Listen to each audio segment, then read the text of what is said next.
जी, लड़ाई लड़ते रहना पड़ेगा। पहले एक लड़ाई अपने विभीषणों से भी है, वो भी जो हमको डैमेज कर रहे हैं।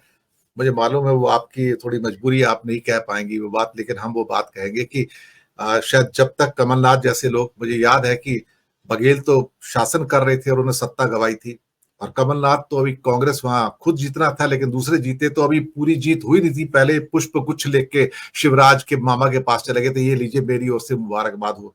तो ऐसा लगता था कि जैसे वो शिवराज मामा के एजेंट के तौर पर काम कर रहे थे, इसमें कोई शक वाली बात नहीं है। हेमंत कुमार जी, असल बात तो ये है कि मोदी ने बता दिया कि वो काम तो वैसे ही करेंगे जैसे पहले कर रहे थे, और सहयोगियों की, सर लल्लन सिंह जैसे आदमी को मत्स्य और डेयरी उद्योग का मंत्रालय दिया जाता है, जो कि हैवी वेट है। मतलब नीतीश कुमार के बाद नंबर 2 आदमी जिसे कहा जाता है जेडीयू का, पूरे इंडिया का हैवी वेट। मत्स्य और डेयरी उद्योग के अंदर सर वो मछली पालेंगे, उनको एक आधा मछली पालन का कुछ सर वो पॉन्ड वर्ड ले दीजिए। और नायडू का एक आदमी, उसको जो सिर्फ एविएशन दे दिया गया। अब एविएशन में तो उस काम बचा नहीं है। अब क्या है ना, झंडी वंडी दिखाने का काम तो मोदी जी करते हैं। रेलवे मिनिस्टर जो कोई और है, मुझे नहीं पता कौन है अभी, अश्विनी वैष्णव ही है, पहले भी वही थे अभी वही है, तो झंडी दिखाते नहीं वो बेचारे, तो उनका तो कोई काम है नहीं। अब इनको उठा के डस्टबिन में फेंका है, कूड़े कचरे में फेंक दिया है, लेकिन इनकी किसी की जुबान खुली नहीं है। और इनको ये भी नहीं देंगे, स्पीकरशिप भी नहीं देंगे। मैं आपको बताऊं, लिख के देता हूं मैं आपको, नहीं मिलेगी इनको। पुरंदेश्वरी को लाएंगे ऐसी आशंका है, और टीडीपी को ये बीजेपी और 5 साल में अजगर की तरह खा जाएगी। मैं आपको बताऊं, जो हाल बीजेडी का हुआ है, बीआरएस का हुआ है, बीएसपी का हुआ है, या अन्ना द्रमुक का किया उन्होंने, वही हाल टीडीपी का करेंगे, और अल्टीमेटली आंध्रा में ये लोग एंट्री करेंगे। यही होने जा रहा है सर।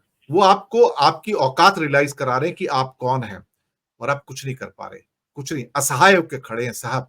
इस स्थिति में जबकि पास मेजोरिटी नहीं है, तो भी उसकी दबंगई तो जारी है ना सर, हेमंत कुमार जी। दिनेश जी, भारतीय राजनीति आज एक ऐसे मोड़ पर खड़ी है जहां विपक्ष हो अथवा सत्ता पक्ष में शामिल दल हो, उसमें से बहुत सारे दलों के उनके नेताओं का इंटरेस्ट सिर्फ ये है कि वो अल्टीमेट गोल देखना चाहते हैं कि हमारा क्या सब हो रहा है। उनको बहुत दूर वो नहीं सोचते हैं, आगे क्यों नहीं सोचते हैं कि हमारी पार्टी खत्म हो जाएगी, हमारा सफाया कर दिया जाएगा, और हमारे लिए स्पेस कम हो जाएगा। आप बताइए कि नीतीश कुमार हो, चंद्रबाबू नायडू हो, या अभी अभी जिनका सफाया हुआ है बीजू जनता दल के नवीन पटनायक जी क्या कर रहे थे? पिछले लगातार 15-20 सालों से जो लुका छिपी का खेल खेल रहे थे, उसका क्या नतीजा निकला? अंतिम में तो बीजेपी वहां पर उनके लिए अजगर साबित हुई और उन पर निगल गई। देखते रह गए तमाशा। नीतीश कुमार को जो जो उनका जो हेड था, उससे पटक करके कहां लाकर खड़ा कर दिया उनको। आज वो एक तरह से मैं ये कह सकता हूं कि जो उनकी मानसिक स्थिति है, वो बिल्कुल, ये उसके लिए बीजेपी के लोग, उनके एलाइज जो है, चाहे उनको घेर करके जो बैठे रहते हैं, वो लोग जिम्मेवार हैं। कौन लोग सर हैं जो नीतीश कुमार बार बार मोदी के पैरों में पड़ते हैं सर, पैर छूते हैं उसके सर। ये पटना में भी शायद हुआ था, यहाँ भी हुआ सर। ये क्या कर रहे हैं सर? नहीं नहीं, आप बताइए, ये कोई सामान्य सामान्य मानसिक स्थिति नहीं है।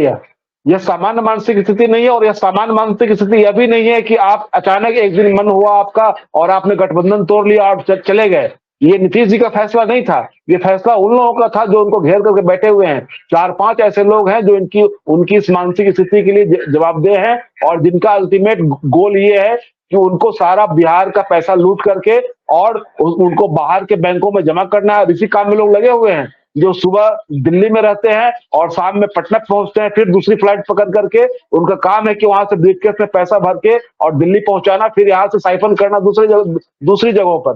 ऐसे ही लोग तो भरे पड़े हैं वहां पर। तो मैं ये कह रहा हूँ कि जो पूरा जो इनके साथ जो कुनवा है, और विपक्ष के ये लोग जिनके नाम हम लोग जो जिस पर चर्चा कर रहे हैं, इनका मकसद क्या है? इनका मकसद ये है कि चाहे तो उनका जो गैंग है वो इनको चला रहा है, वो अपने आर्थिक हितों की रक्षा करने के लिए, आर्थिक हितों को सर्व करने के लिए इनको बीजेपी के पास ले जाता है, फिर जब संबंध बिगड़ते हैं तो फिर थोड़े दिनों के लिए बाहर लाता है। तो ये ऐसा चलता रहता है। तो सवाल ये है कि आखिरकार इनसे लड़ कौन रहा है? लड़ तो रहा है, कांग्रेस लड़ रही है, बिहार में लालू यादव लड़ रहे हैं, और लेफ्ट लड़ रहा है। बाकी के लोग जो है वो एक तरह से एक ऐसे सीमा रेखा पर बैठे रहते हैं, जिनको जब जैसा सहूलियत दिखता है उस कूद करके कभी उस पाले में चले जाते हैं, कभी इस पाले में चले जाते हैं। तो ये जो स्थिति है, मुझे लगता है कि ये बहुत गंभीर स्थिति है और यही जो है बीजेपी को, नरेंद्र मोदी को एक तरह से प्राणवायु दे रहा है। नहीं तो मोदी जी की जो स्थिति आज की तारीख में हुई थी, वो अगर ये लोग चाहते, अगर इनको लगता, इनके अपने संबंधों को लेकर के भी अगर आप समझ सकते हैं, तो ये चाहते तो उनको रोक सकते थे, उनको उनके सामने एक बैरियर लगा सकते थे, लेकिन इन्होंने वो नहीं देखा। इनको देखना है कि हमारे अपने लोगों को कितना फायदा हो रहा है, अपने लोगों को मतलब कि जो उनको घेर करके बैठे हुए हैं, जिनका आर्थिक हित, उनके जो पावर कॉरिडोर में जो लोग रहते हैं, उनका हित देखना है उनको। तो पावर कॉरिडोर का हित देखना है, जनता का हित नहीं देखना है। लोकतंत्र, संविधान, ये सब बाहर में जाए, उससे कोई मतलब नहीं है इनको।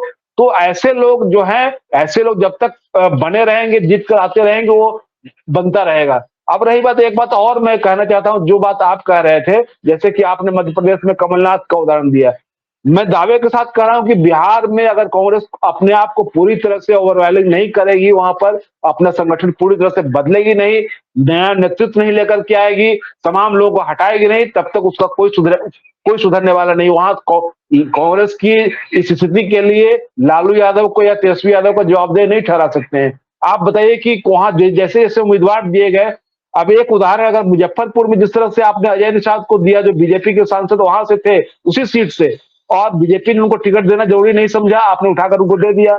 आपने अपने विधायक जो वहां से लड़ना चाहते थे, विजय चौधरी को, कांग्रेस के विधायक है, उनको नहीं दिया। नतीजा क्या हुआ कि कांग्रेस वहां आपस में लड़ती रह गई और चुनाव आप वहां पर हार गए।